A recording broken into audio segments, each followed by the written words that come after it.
रासायनिक अभिक्रिया क्या होती है, इसको समझ लेते हैं।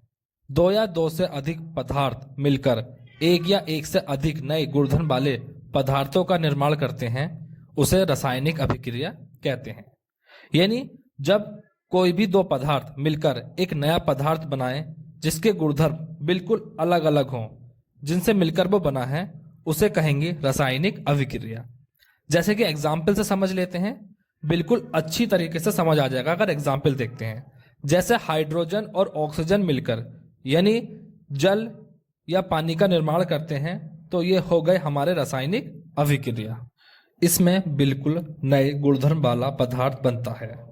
जल का गुणधर्म क्या होता है? ये आग को बुझाता है, जलाता नहीं है। जिनसे ये मिलकर बना है, जैसे हाइड्रोजन और ऑक्सीजन, ये दोनों अत्यंत ज्वलनशील गैस है। इसमें बहुत जल्दी आग लग जाती है। लेकिन पानी जो है दोनों से ही मिलकर बना है, लेकिन इसके गुणधर्म बिल्कुल अलग हैं। तो इस तरह की अभिक्रिया को कहा जाएगा रासायनिक अभिक्रिया। और किसी भी रासायनिक अभिक्रिया को भौतिक विधियों से उलट नहीं किया जा सकता। उलट करने का मतलब होगा जब कोई भी नया पदार्थ बना है, चाहे उस नए पदार्थ को वापस उसी पदार्थ में बदलना जिनसे वो मिलकर बना है, तो वो भौतिक विधियों द्वारा नहीं किया जा सकता।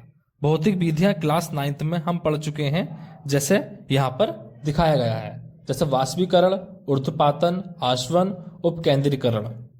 इसके बाद आ जाते हैं, जब कोई रासायनिक अभिक्रिया होगी तो उसमें क्या क्या चीजें शामिल होंगी।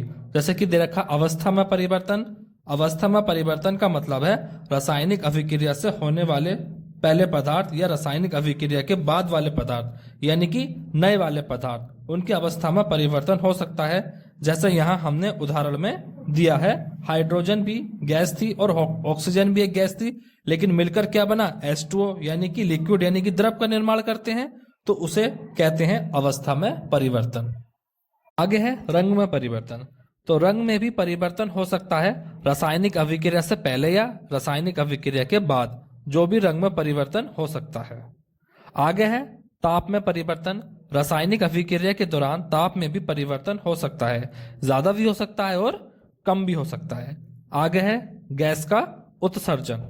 जो भी रासायनिक अभिक्रिया होंगी उसमें गैस का उत्सर्जन भी हो सकता है। गैस का उत्सर्जन का मतलब होगा उसमें जो भी रासायनिक अभिक्रिया होगी उसमें से गैस निकल सकती है।